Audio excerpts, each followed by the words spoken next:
Senhor Presidente, Senhor Primeiro-Ministro, Senhores Ministros, Senhor Secretário de Estado, Senhoras e Senhores Deputados.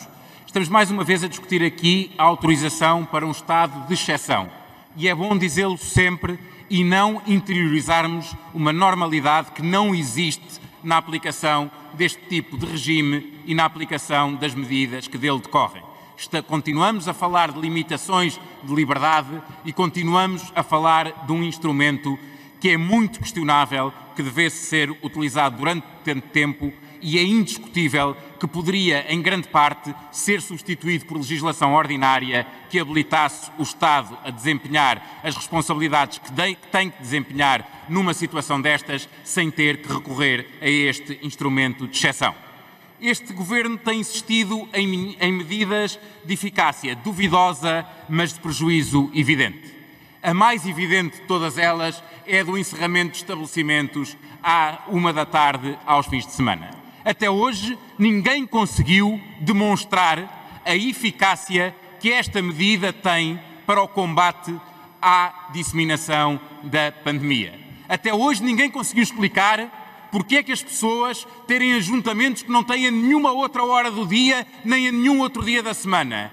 Da manhã de sábado, impede que a doença seja mais facilmente disseminada. Ninguém consegue explicar isso. Mas a evidência é que, provavelmente, se estivesse distribuído ao longo do dia tudo aquilo que acontece na manhã de sábado, ao longo do dia, até ao longo do dia de domingo igualmente, poderia, obviamente, toda a gente fazer um planeamento mais consciente das suas atividades e evitar aquilo que ainda no fim de semana passado se verificou de filas intermináveis à porta de supermercados, porque as pessoas precisavam de fazer os seus abastecimentos, tinham que fazer todos à mesma hora e acabavam por estar uns em cima dos outros para entrarem nesses espaços comerciais. Mas o que não deixa dúvida nenhuma é o prejuízo que estas medidas causam a quem tem os seus negócios e se vê obrigado a fechar a esta hora. A tantos estabelecimentos de restauração, a tantos estabelecimentos comerciais que estão arrasados e falidos por uma medida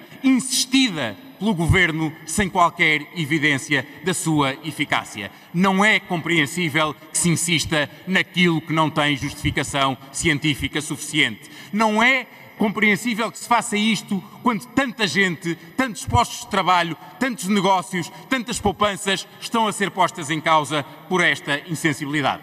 Mas não é só aqui que o Governo falha. O Governo falha também na testagem. Sabemos que a testagem é essencial para o combate à pandemia. O Governo aprovou em novembro uma estratégia nacional para essa testagem. Em espaços essenciais como lares e escolas, até hoje não há evidência absolutamente nenhuma de que essa testagem resultante da estratégia nacional tenha começado. Está tudo na mesma ou pior. A partir do regresso às aulas e do regresso de muitos idosos aos lares, está tudo pior do que estava antes da aprovação dessa estratégia.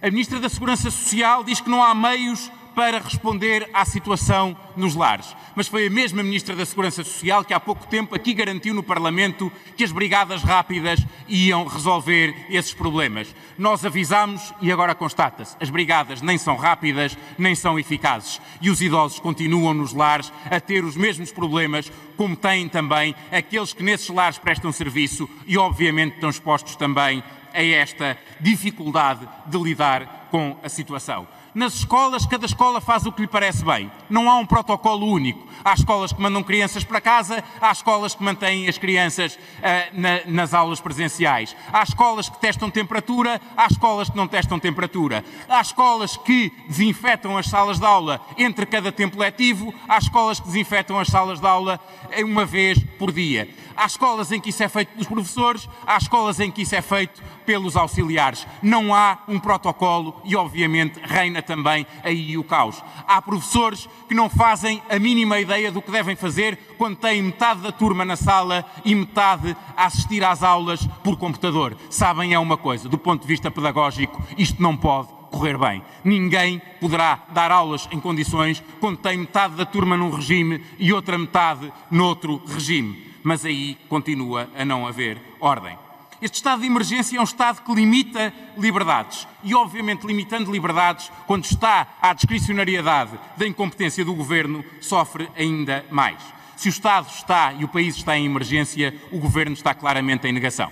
E só o estado de negação do Governo pode justificar que num estado de emergência, em absoluta exceção constitucional, se mantenham em funções um Ministro da Administração Interna sem quaisquer condições para se continuar em funções e uma Ministra da Justiça igualmente sem condições para se manter em funções. Se isto era inadmissível em qualquer situação, como é que um país democrático está em estado de emergência com este Ministro da Administração Interna e com esta Ministra da Justiça no estado em questão?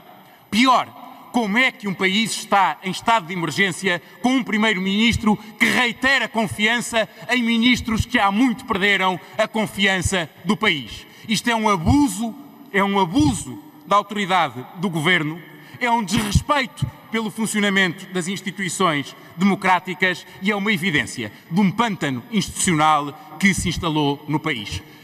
Tudo é permitido. Tudo é possível, desde que seja pela obra e pela graça dos socialistas. E não podemos tolerar que assim seja. Esta exceção é uma exceção que já passou todas as fronteiras daquilo que é admissível. Esta incompetência é uma incompetência que não é de todo aceitável e, por isso, o CDS não passa mais cheques em branco para medidas de eficácia duvidosa e de prejuízo evidente. O CDS não passa cheques em branco a um governo com ministros sem quaisquer condições para se manterem em funções. E o CDS não passa cheques em branco a um primeiro-ministro que reitera a confiança a quem não a merece e a quem não a tem por parte dos portugueses. Muito obrigado, Sr. Presidente.